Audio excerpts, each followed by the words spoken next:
சீமான் versus Vijay, NTK versus டிவிகேங்கிற ஒரு narrative தான். சீமானா எதுக்கு விஜய்னாவை திட்டினாரு? அந்த விஜய்னா ஒரு பெரிய ஆக்டர், தமிழ் தேசியத்துக்கு ஆப்போசிட்டா இருக்கிறது தான் திராவிடம். அப்படி இருக்கப்ப தமிழ் தேசியம் திராவிடம் ரெண்டுமே அப்படின்னு சேர்த்து ஒரு கொள்கையை கொண்டு வர்றப்ப இதுல பாதிப்பு யாருக்குன்னா டிஎம்கேக்கு தான். ஜெயலலிதா அம்மா மோடியா லேடியா அப்படின்ற மாதிரி பேசி அன்னைக்கு ஒரு அப்போசிஷன் ஸ்டேஜ்ல தான் இருந்தாங்க. இன்னைக்கு அதே கட்சியோட பிஜேபியோட அவங்க கூட்டணியில் இருக்காங்க ஏடிஎம்கே.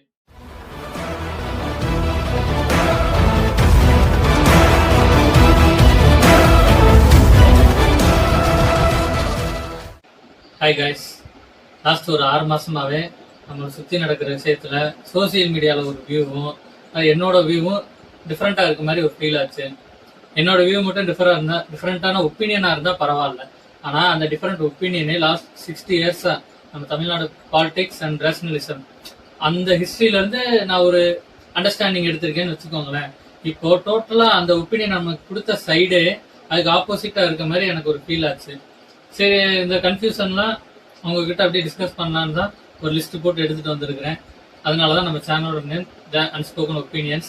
இந்த மாதிரி டிஃப்ரெண்டான தாட்ஸ் உங்களுக்கு யாராவது நிறைய தோணி இருக்குது, இதை பத்தி வெளியில பேச முடியல அப்படின்றவங்க, இது கரெக்டா இருக்குது, நான் பேசுறது உங்களுக்கு மேட்ச் ஆகுது, உங்களோட வாய்ஸா இருக்குதுன்னு நினைச்சீங்கன்னா நம்ம சேனலை சப்ஸ்கிரைப் பண்ணிக்கோங்க. இந்த வீடியோ ஃபுல்லா பாருங்க, முதல்ல பார்த்துட்டு கரெக்டா இருந்துச்சுன்னா பேசுங்க. இல்ல இதை பத்தி நீ சொல்றது எங்களுக்கு ஹர்ட்டிங்கா இருக்கு, இல்ல உங்களுக்கு அப்போஸ் பண்ணி இருக்க மாதிரி இருக்குது அப்படின்னு நினைச்சீங்கன்னா கமெண்ட்ஸ்ல சொல்லுங்க. we can discuss about that.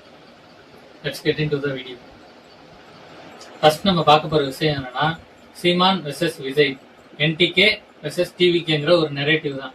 இது ஏன் நான் நெரேட்டிவ்னு சொல்றேன்னா வீடியோக்குள்ள போக போக பார்க்கலாம்.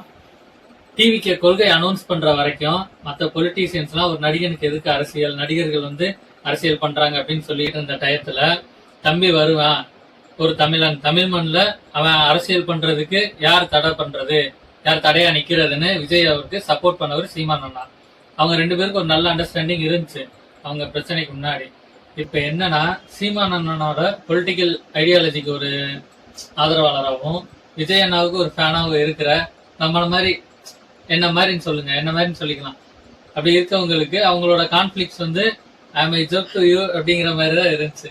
சத்தியமா அதெல்லாம் எதிர்பார்க்கல. ஃபர்ஸ்ட் சீமான் அண்ணா எதுக்கு விஜய்னாவை திட்டினாரு? அந்த ஃபர்ஸ்ட் கொள்கை அனௌன்ஸ் பண்ணதுக்கு அப்புறம் எதுக்கு அந்த மாதிரி கான்ஃபிளிக்ஸ் கிரியேட் ஆச்சுன்னா, சீமான் அண்ணா கிட்டத்தட்ட பல வருஷமா தமிழ் தேசியம்ன்ற ஒரு இதுல எந்த எலெக்ஷன்லயுமே கூட்டணின்றது இல்லாம தன்னோட கொள்கையில ஸ்ட்ரைட்டா நின்று எலெக்ஷன்ஸை ஃபேஸ் பண்றவர். ஸ்டார்டிங்ல கம்மியான ஓட்ஸ்ல இருந்து இன்னைக்கு ஒரு 30 lakhs ஓட், 8% கிட்ட கொண்டு வந்திருக்கிறாரு. அப்படிங்கிறப்ப விஜய்னா ஒரு பெரிய ஆக்டர், தமிழ் தேசியத்துக்கு ஆப்போசிட்டா இருக்கிறது தான் திராவிடம். அப்படி இருக்கப்ப தமிழ் தேசியம் திராவிடம் ரெண்டுமே அப்படின்னு சேர்த்து ஒரு கொள்கையை கொண்டு வர்றப்ப அது பீப்புளை மிஸ்கைட் பண்ற மாதிரி போயிடும். அது வரைக்கும் அவருக்கு வெயிட் பண்ணிட்டு இருந்தவர், ஓகே இது தப்பானது, இந்த மாதிரி போனா இந்த தமிழ் தேசிய அரசியல் சாத்தியம் இல்லை அப்படிங்கறதுனாலதான் அவர் அந்த ஆதங்கத்தோட வெளிப்பாடு தான் அவரோட அந்த கோபத்துக்கான காரணமா நான் பாக்குறேன். திராவிட கட்சிகள்கிட்ட இருந்து பிரிஞ்சு அவங்க தமிழ்நாட்டு மக்களுக்கு இழைக்கிற அநீதியை அப்போஸ் பண்ணி தான் அவரு நாம் தமிழர் கட்சியை ஸ்டார்ட் பண்ணியிருக்காரு, தமிழ் தேசியம்ன்ற ஒரு கொள்கையோட. அப்படிங்கிறப்ப இவரும் திமுக அப்போஸ் பண்ணி தான் வராரு. அப்படிங்கிறப்ப அந்த திராவிடத்தையும் அதை அப்போஸ் பண்ணி உருவான தமிழ் தேசியத்தையும் எப்படி மெர்ஜ் பண்ணி அவரு ஒரு கொள்கையை கிரியேட் பண்ணி அதில் எப்படி சஸ்டெயின் பண்ணுவாரு, மக்களை எப்படி நல்வழிப்படுத்தி கொண்டு போவாரு அப்படிங்கிறது தான் அவரோட ஆதங்கமே. அதனாலதான் திராவிடத்தை நீ எது கொண்டு வர, ஒன்னு இந்த சைடு நில்லு, இல்ல ரோட்டுக்கு அந்த சைடு நில்லு, நடுவில் நின்னா லாரி ஏத்திரும் அப்படிங்கிற மாதிரி அது ஒரு எக்ஸ்பிரஷன் தானே, அத கோவத்தை தான் வெளிப்படுத்தினாரு. ஆனா அதுல ஒன்னும் தப்பு இல்லைல. அந்த அதர் ஹேண்ட் என்னன்னா, விஜய் அண்ணா தமிழ் தேசியமுக்கே திராவிடம்ன்றத அவரோட பெர்ஸ்பெக்டிவ்ல என்ன எடுத்திருக்கிறாருன்னா, தமிழ்நாட்டுல எந்த பீப்புள் வேணா, எந்த மக்கள் இங்க இருக்கலாம், அதுக்கு எந்த தடையும் இல்லை. ஆனா இவங்களோட தமிழ் தேசியம் பேசுறவங்களோட கொள்கை என்ன, தமிழ்நாட்டுல தமிழர்கள் தான் ஆளணும், வர்றவங்க யார் வேணா வாழலாம் அப்படிங்கறத அக்செப்ட் பண்ணிக்கிட்டு தான் சரி நம்ம ஊர்ல யார் வேணாலும் இருக்கலாம் அப்படிங்கிற அந்த திராவிட கொள்கை. பேசிக்கா எப்படின்னா, தமிழ்நாட்டு மக்கள் ரேஷனலிஸ்டா இருக்கிறாங்க அதிகபட்சம். அவங்களோட ஐடால் யாருன்னா பெரியார்.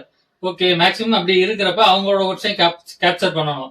அதே சமயத்துல தமிழ் தேசியத்துக்கு எந்த பாதிப்பும் இருக்கக்கூடாதுன்றதுக்காண்டி தான் ஓவராலா கேப்சர் பண்றதுக்காண்டி அவர் திராவிடம் தமிழ் தேசியம் ரெண்டையுமே ஒரே இதுல கொண்டு அவரோட பாலிடிக்ஸ் கொண்டு வந்திருக்கிறாரு. டிஎம்கேவோட ஆட்சியில மக்கள் கஷ்டப்படுறத பார்த்துட்டு அதையும் தமிழ் தேசியம் ரெண்டையும் சேர்த்து எல்லாருக்குமான அரசியல், எல்லாருக்குமான கட்சின்னு இவர் ஒரு கொள்கையை கொண்டு வராரு. சோ 2 பேரோட பெர்ஸ்பெக்டிவ்ஸுமே கரெக்ட் தான். 2 பேரும் மக்களோட நலனுக்காண்டி தான், மக்கள் பாதிக்க கூடாதுன்றதுக்காண்டி தான் ஒரு இதை கிரியேட் பண்ணி அவங்க அரசியலை கொண்டு வராங்க.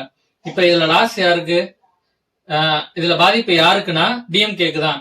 ஏன்னா இவங்க 2 பேரும் தனித்தனியா போட்டா இப்ப சீமான் ஓரளவுக்கு 30 லட்சம் ஓட்டுல இருக்கிறாரு, அடுத்து இன்னும் கொஞ்சம் இம்ப்ரூவ் ஆவாரு.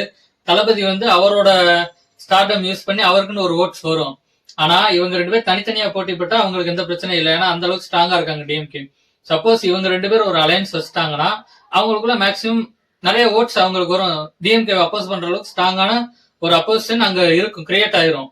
சோ இவங்களுக்குள்ள இருக்கிற அந்த கான்ஃபிளிக்ஸை யூஸ் பண்ணி 2 பேருக்குள்ளே ஒரு சண்டை, ஒரு இதுலயே நெரேட்டிவ் செட் பண்ணி வச்சிட்டோம்னா அவங்க 2 பேரும் ஜாயின் ஆக மாட்டாங்க, கடைசி வரைக்கும் நம்ம ஸ்ட்ராங்கா இருக்கலாம் அப்படிங்கிற ஒரு இதுதான் டிஎம்கே ஓடுது. இது எப்படி அவங்க செட் பண்றாங்க அப்படின்னு நீங்க சொல்றீங்க நீங்க கேக்குறீங்க. இதுல என்னன்னா media full and full DMK கண்ட்ரோல்ல தான் இருக்குது அப்படிங்கிறது மேக்சிமம் ஆஃப் தமிழ்நாடு பீப்புள்ஸுக்கு தெரியும். அதுல யாருக்கு அந்த மாற்று கருத்து இருக்க மாதிரி தெரியல. அப்படிங்கிறப்ப ஈவன் இந்த கரூர் இன்சிடென்ட், அதுக்கு அடுத்து வர இன்சிடென்ட்ஸ் எவ்வளவு இதுலனாலும் பார்லிமெண்ட் நியூஸ் எல்லாம் நம்ம கமெண்ட்ஸ்ல கழுவி ஊத்துறதெல்லாம் தெரியுது. ஏன்னா அந்த அளவுக்கு மீடியா அவங்க கண்ட்ரோல்ல இருக்குது. அப்படிங்கிறப்ப ஒரு இதை கான்ஃபிளிக்ஸ் கிரியேட் ஆகுதா, அதை ஸ்ப்ரெட் பண்ணி விட்டோம்னா ஓகே. இவங்க 2 பேருமே ஒரு பாலிடிக்ஸ்ல ரொம்ப இன்வால்வ் இருக்கிற ஃபேன்ஸ் தான் அவங்களுக்கு இருக்கிறவங்க.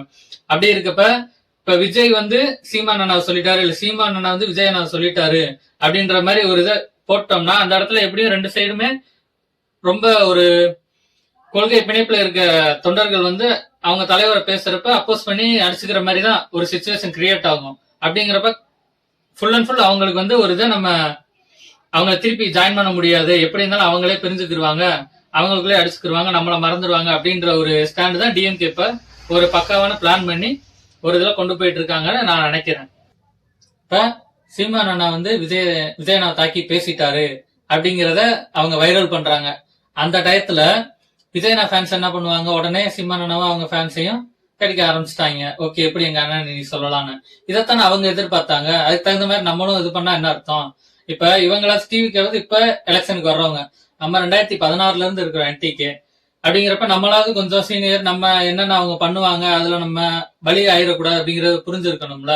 இப்ப எக்ஸாம்பிளுக்கு எப்படின்னா லாக்டவுனுக்கு முன்னாடி வரைக்கும் நினைக்கிறேன், அந்த டைம் வரைக்கும் மேக்சிமம் சீமான் அண்ணாவை பத்தி எந்த நியூஸ்லயுமே கவர் பண்ண மாட்டாங்க. நம்மளா யூடியூப் வீடியோஸ்ல பார்த்து தேடி அவரோட ஸ்பீச்சை பார்த்து அதன் மூலியமா கிட்டாதான் உண்டு. அப்படி போய் தான் நிறைய ஓட்ஸ் அவருக்கு கொஞ்சம் கொஞ்சமா இம்ப்ரூவ் ஆனது.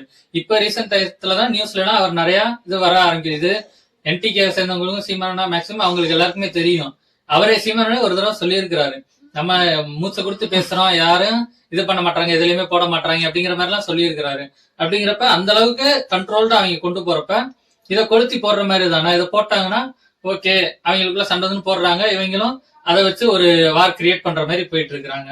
2ம் சேர்ந்தாதான் அங்க ஒரு ஸ்ட்ராங் அப்போசிஷன் கிரியேட் ஆகுன்றத 2 பேருமே புரிஞ்சுக்கிறானோ. இல்ல ப்ரோ, இப்ப என்னன்னா பலியாயிடக்கூடாதுன்னு என்டிகே நினைக்கணும்னு நீங்க சொல்றீங்க. அதே இது 41 பேர் பலியாயிடக்கூடாது நீ ஏன் விஜய் நினைக்கல? அதுக்கு உங்க பதில் என்ன? 41 பேர் பலியாயிருவாருன்றது அவருக்கே தெரியாது. இதுவுமே அவங்களோட உண்மையிலேயே அவங்க டிஎம்கே பண்ணலைனாலும் இது நடந்தத ஒரு இதா கொண்டு போறதுக்கு தானே அவங்க ட்ரை பண்ணாங்க. அந்த இடத்துல செந்தில் பாலாஜி அவங்க எல்லாம் ஆக்டிங் யூஸ் பண்றத இவங்க அப்போஸ் பண்ணது எதுக்கு? விஜய் ஃபேன்ஸ் அவங்களுக்கு எல்லாம் சப்போர்ட்டிவா இருக்க மாட்டாங்க, விஜய் சப்போர்ட்டா இருக்க மாட்டாருன்னு கிடையாது. அந்த இடத்துல ஒரு நெகட்டிவ் பாலிடிக்ஸ் கிரியேட் பண்றாங்க. அது உங்களுக்கு புரியுதா இல்லையான்னு எனக்கு தெரியல. ஏன்னா அந்த இடத்துல இவங்க செத்தவங்களுக்கு ஆறுதலா இல்லாம அரசியல் பேசிட்டு இருக்காங்கன்னா ஃபர்ஸ்ட் பேசினே டிஎம்கே சைடு தான்.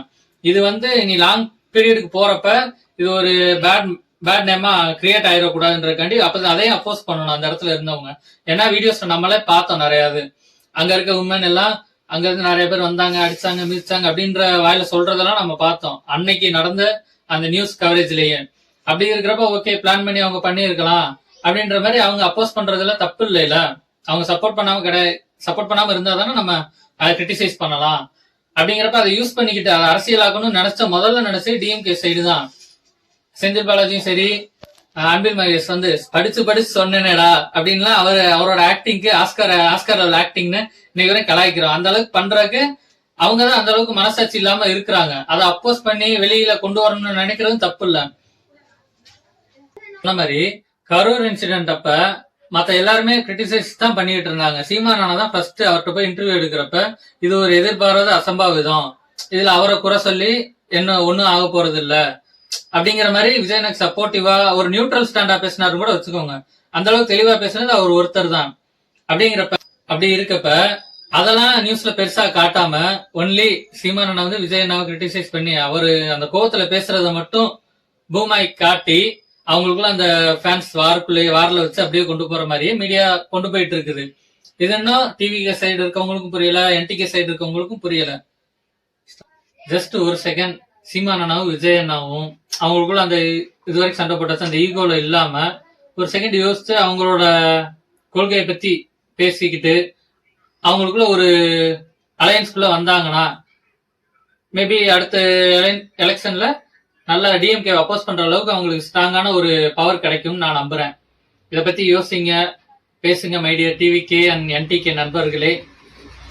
அடுத்து இவ்வளவு தூரம் ஒருத்தர் தாக்கி பேசிக்கிட்டாங்க, அவங்க தொண்டர்களுக்குள்ள சண்டையா போயிடுச்சு அப்படிலாம் யோசிக்கிறவங்க ஒரு செகண்ட் இதையும் யோசிச்சு பாருங்க. இன்னைக்கு பிஜேபி ஆர்எஸ்எஸ் அவங்கள அவ்வளவு தூரம் கிரிட்டிசைஸ் பண்ணி அவங்கள அப்போஸ் பண்ணி தான் நம்ம பாலிடிக்ஸ்ன்ற அளவுக்கு கிரியேட் பண்ணி வச்சிருக்க டிஎம்கே ஒரு 21 இயர்ஸ் பேக் 2004 டயத்துல பிஜேபியோட அலையன்ஸ் வச்சுதான் அந்த எலெக்ஷன்ல அவங்க இருந்தாங்க. ஏன் அப்ப தெரியாத ஆர்எஸ்எஸ் அப்ப கிடையாது, இப்ப இன்னைக்கு நேத்து உருவானதா? தமிழ்நாட்டுல ஆர்எஸ்எஸ் ஓட இதை ஸ்ப்ரெட் பண்ற அளவுக்கு விடணும்னு சொன்னவர் யாரு? கலைஞர் தான் சொன்னாங்கன்றது சொல்லுவாங்க. ஏன் அவங்க எல்லாம் அந்த கூட்டணி வச்சு இப்ப அப்போஸ் பண்ணிக்கிறலையா? இல்ல ஜெயலலிதா அம்மா வந்து மோடியா லேடியா அப்படின்ற மாதிரி பேசி அன்னைக்கு ஒரு அப்போசிஷன் ஸ்டேஜ்ல தான் இருந்தாங்க. இன்னைக்கு அதே கட்சியோட பிஜேபியோட அவங்க கூட்டணியில இருக்காங்க ADMK. So everything is fair in love and வார்ன்னு நம்ம அண்ணன் சொன்ன மாதிரி அதை ஃபாலோ பண்ணி ஒரு செகண்ட் இதை யோசிச்சு பார்க்கலாம். ஓகே, இந்த கூட்டணி நடந்தா ஏன்னா 2 பேருக்கும் டிஎம்கே தான் அப்போசிஷன், ஒரு ஸ்ட்ராங்கான அப்போசிஷன் கொடுக்கணும்னு நினைச்சா இதை பண்றதை பத்தி யோசிக்கணும். டெஃபினட்டா 2 அண்ணனுங்களும் அவங்களுக்குள்ள ஒரு பேச்சுவார்த்தை நடத்தி ஒரு முடிவு எடுத்தாங்கன்னா நல்லா இருக்கும்னு நான் நம்புறேன்.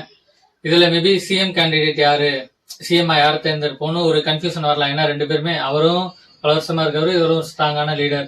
2 பேருமே இருக்கப்ப அவங்களா ஒரு டிசிஷனுக்குள்ள வரணும். ஏன்னா பதவிக்காக யாரும் வரல, மக்களுக்காக தான் வராங்கன்னு நான் நம்புறேன். நீங்களும் நம்புறீங்கன்னு நினைக்கிறேன்.